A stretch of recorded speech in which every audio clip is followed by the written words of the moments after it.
여러분, 오늘 본문 이사야 6장은 이사야가 하나님께 소명을 받은 장면입니다. 성경을 보면 또 역사를 보면 하나님께 쓰임받은 사람에게는 반드시 두 가지의 특징이 있습니다. 신앙의 특성이 있습니다. 다시 말하면 신앙의 본질을 바로 꿰뚫고 그렇게 신앙생활하죠. 그 두 가지를 보면 첫째는 꼭 은혜 받은 사람의 특징인데요, 바른 신앙인들은 매사에 경이로움을 가지고 보는 눈이 있어서 순수하기 때문에 어린아이 같다, 어린아이 같은 마음이 있다. 신앙생활하고 예수를 바로 믿으면 어린아이 같습니다. 두 번째는요, 어른처럼 마음은 순수하고 감성이 있는데 행동은 하나님의 말씀 따라 지혜롭게 살아갈 줄 안다는 거예요. 감성은 어린아이 같고 행동은 어른처럼 지혜롭게 복받게 살아가는 게 바른 신앙의 특징이다. 그래서 신앙생활을 바로 하려고 하면은 어린아이 같은 감성과 어른 같은 지혜로운 순종 삶이 이 두 바퀴처럼 균형을 이루고 두 날개처럼 균형을 이루어야 된다. 그래서 신앙에는 어린아이처럼 깜짝 놀라는 경이로운 마음을 늘 갖는다. 다시 말하면 자기 삶에 순간순간 역사하는 하나님의 역사를 보고 느낀다는 거죠. 야, 하나님이 기도에 응답하시네. 하나님이 이 시간도 나와 함께 하시네. 경이로움, 감성이 있습니다. 또 그렇기 때문에 어른처럼 지혜롭게 판단하고 행동하고 순종하고 삶을 살아간다 그 말이에요. 그래서 오늘 여러분들과 저는 앞으로 하나님 앞에 복받기를 원한다면 우리도 이 양자 어린아이 같은 믿음과 어른처럼 지혜롭게 행동하는 이 균형이 여러분 삶에서 잘 두 바퀴처럼 굴러가는 균형을 이루는 그리스도인이 되기를 축원합니다. 자, 오늘 이 두 가지 생각할 건데요, 첫 번째는 뭐냐면 우리에게는 어린아이 같은 놀라움을 늘 느끼는 생활 속에 하나님이 역사하네, 하나님이 도와주시네, 하나님이 기도에 응답하시네, 그런 깜짝깜짝 놀라는 그런 감성, 어린아이 같은 마음이 우리에게 회복됐으면 좋겠어요. 여러분, 요즘에는 신앙인들에게 아주 무서운 그림자가 드리워지는데 어린아이 같은 마음이 없어졌다는 거예요. 요즘 교인들은 다 어른 같대. 예수께서도 너희가 어린아이 같지 아니하면 천국에 갈 수 없다고 말씀하셨는데 혹 우리 신앙이 늙은이가 되어가고 있지 않는지 한번 돌아볼 일입니다.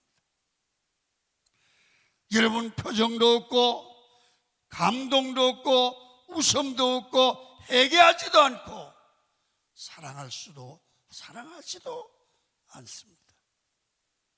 교회가 냉랭해졌다는 얘기죠. 이게 심각한 문제라는 겁니다. 본문의 이사야를 보면 하나님 앞에서 영적으로 대단히 예민하고 민감하다는 겁니다. 이사야는 어린아이처럼 하나님의 역사를 보는 겁니다. 그게 보이는 겁니다. 삶의 현장에 하나님이 나와 함께한다. 그걸 보는 거예요. 그리고 일상에서 하나님이 내게 하는 음성을 들어요. 뭐 큰 소리 듣는 게 아니라 하나님의 뜻을 깨달아요. 어려움을 당할 때 하나님 이 시간 나보고 기도하라는 거다. 깨달아요. 그리고 느끼는 거예요. 보고 듣고 느끼는 감성이 어린아이처럼 예민해야 된다. 이런 은혜가 있기를 축원합니다. 자, 보면 이사야 6장 1절입니다. 시작. 우시야 왕이 죽던 해에 내가 본즉 주께서 높이 들린 보좌에 앉으셨는데 그의 옷자락은 성전에 가득하였고. 이사야는 본적 하늘의 영광스러운 하나님의 역사를 본적 보았습니다. 예배 와서 기도하면서 하나님이 역사하는 걸 보는 거예요. 하나님이 역사하는 걸 보는 거예요. 여러분, 이번에 태국 선교 가서 전 너무 감사한 것은 가는 곳마다 불교 나라에서 우리 그렇게 협조를 하는 거 볼 때 이걸 보는 거예요. 야, 하나님이 역사한다. 아멘.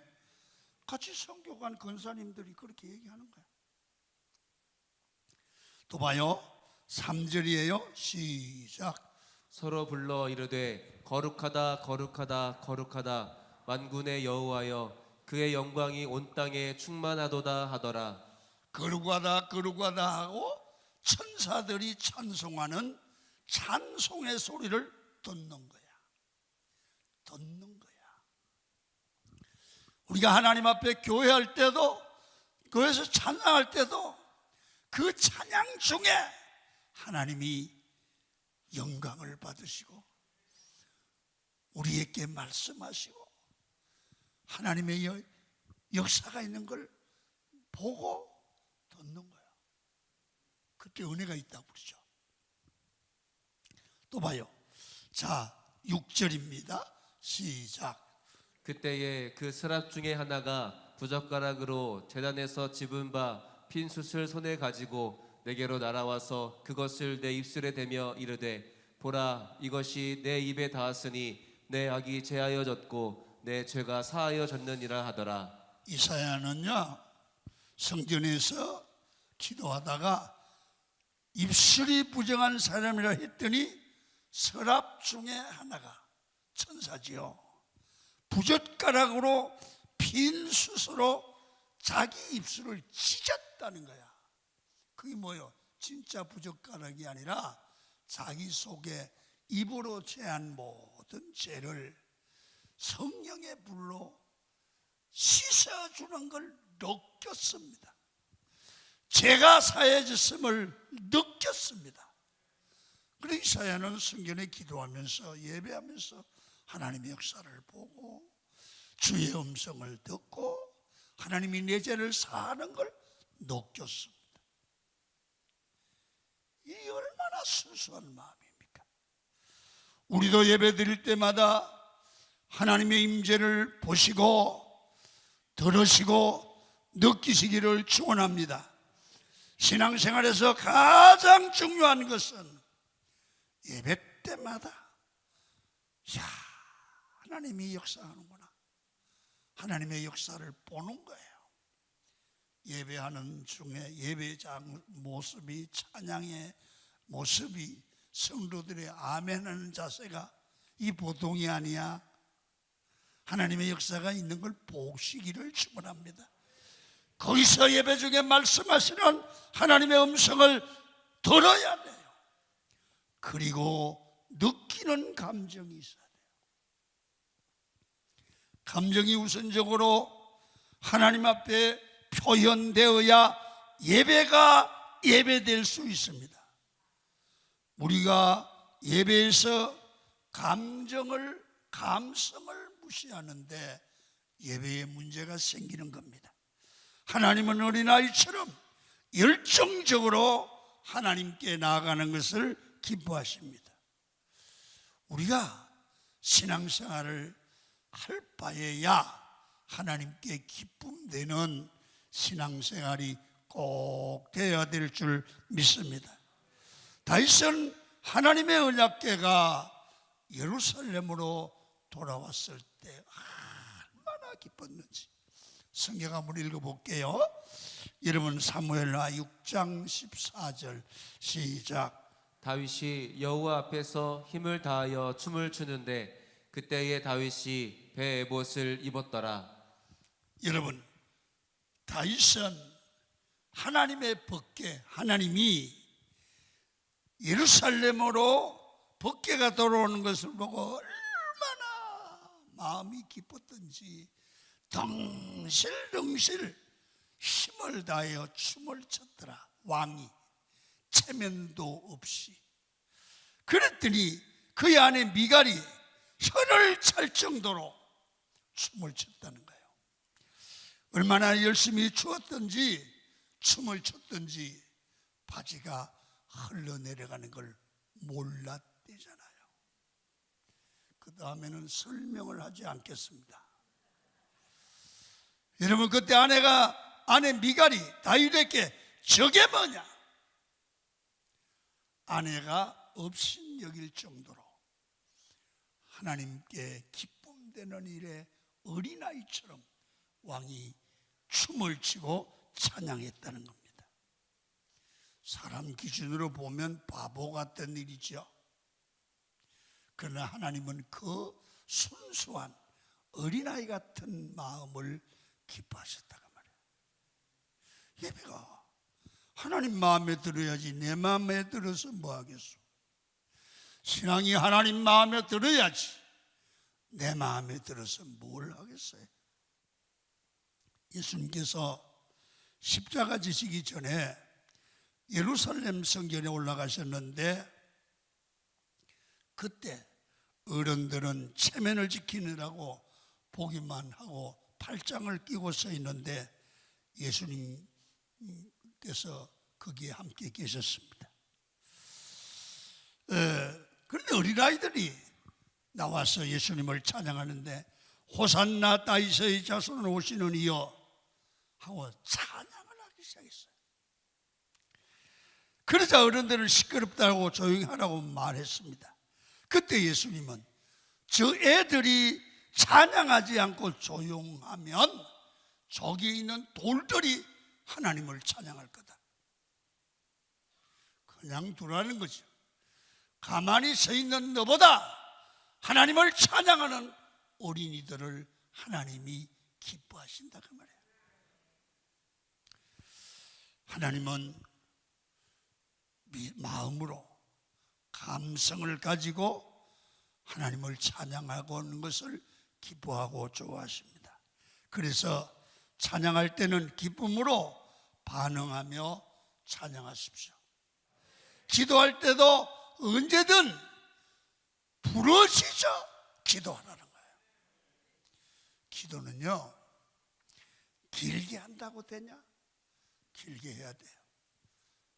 길게 해야 되는 이유가 기도가 안 되다가도 하다 보면 성령께서 기도의 문을 열어주세요. 여러분, 기도할 때 언제든지 크게 기도하시기를 축원합니다. 그러면 어린아이는 매사에 잘 배워요. 아는 체 하지 않아요. 선입관이 없어요. 고정관념이 없어요. 개미가 지나갑니다. 그러면 귀엽다 느끼는 겁니다. 그리고 그대로 받아들이는 겁니다. 그리고 알게 되는 겁니다. 이게 어린아이 마음입니다. 검다면 검고 그렇다면 그렇다고 믿는 겁니다. 근데 이게 어른이 되면 생각합니다. 아닌데 거짓말 같아. 해석을 합니다. 그러니까 이걸 뭐냐면 잘못된 선입견입니다.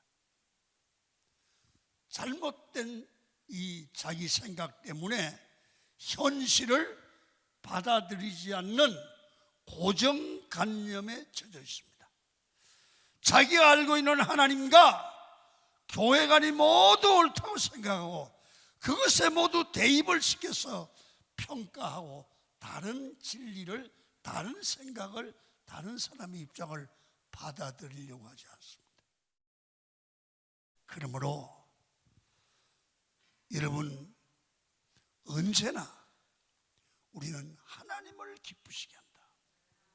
하나님의 마음에 드는 신앙생활을 한다. 여기에다 초점을 맞추기를 바랍니다. 그래서 우리는 이제 마음을 열어야 됩니다. 영적인 시야를 넓혀서 관점을 바꿔야 됩니다. 여러분, 세계는 내 생각처럼 좁지 않습니다. 자, 성경을 봅니다. 시편 139편 14절입니다. 시작. 내가 주께 감사하옴은 나를 지으심이 심히 기묘하심이라. 주께서 하시는 일이 기이함을 내 영혼이 잘 아나이다. 시편 기자는 하나님이 일하시는 게 너무 놀랍다는 겁니다. 하나님을 바라보면 두려움과 놀라움을 가지게 될 정도로 내 생각과 엄청나게 다르고 크고 위대하신 분이 하나님이라는 겁니다. 그래서 여러분, 영적인 시각을 가지고 하나님을 보면 내 생각으로 하나님을 평가할 자격이 없는 거예요. 그냥 순종을 해야 되는 겁니다. 그래서 하나님의 역사, 하나님의 일하시는 모습을 바로 보면 이런 말입니다. 놀랍다. 영어로 wonderful. 놀라운 일이다. 하나님의 일하시는 모습은 기묘망측하다. 여러분, 사람이요, 마음을 바꾸면 생각이 달라져요. 사랑해 보셨습니까? 사랑하는 마음을 가지면 상대가 그렇게 예뻐 보이고 세상이 아름다워 보여. 어떤 분들은 뭔가 예배하면서도 무슨 얘기를 해도 화가 꽉 차 있어요. 다 불질러 버리고 싶어요. 여러분, 이런 감정을 가진 사람이 무슨 인간관계가 되고 신앙이 되겠습니까? 마음이 어둡단 말입니다. 마귀가 역사하면 모든 것이 다 부정적으로 보입니다. 모든 것이 재미가 없고 모든 것이 신경질 나고 지루하고 찬양을 해도 지루하고 말씀을 들어도 재미가 없습니다. 성령께서 함께하면 매일 부르던 똑같은 찬양을 해도 기름 부으심이 있으면 참 은혜롭죠. 그래서 새 노래로 여호와를 찬양하라. 새 노래는 새로 지은 노래가 아닙니다. 늘 부르던 찬양이지만 새로운 마음으로, 성령의 임재한 마음으로 찬양을 부르면 그 찬양이 새 노래가 되고 은혜가 되고 영광이 될 줄로 믿습니다. 그래서 성령이 역사하여 하나님의 사랑이 임하면 어린아이 같은 마음이 됩니다. 어린아이는 뭐든 지루하지 않습니다. 어른들은 늘 조금만 뭘 하면 지루합니다. 어린아이 마음은 날마다 새롭습니다. 여러분, 애들하고 놀아보면 별것도 아닌 가지고 그냥 재미있어 해요. 근데 어른들은 한 번만 안 하려고 그래요. 애들하고 가위바위보 해가지고 이거 때리게 하잖아요. 그래, 애들은 그냥 목소리 마음 때리고 그렇게 기분 좋은 거야. 근데 나는 별로 재미가 없어. 어린아이는 감성이 풍부해. 여러분, 은혜를 받을 때 아멘, 어린아이 같아. 하나님은 우리의 마음을, 모습을 보면서 어린아이 같아지라는 거예요. 예배할 때도 말씀을 받을 때도.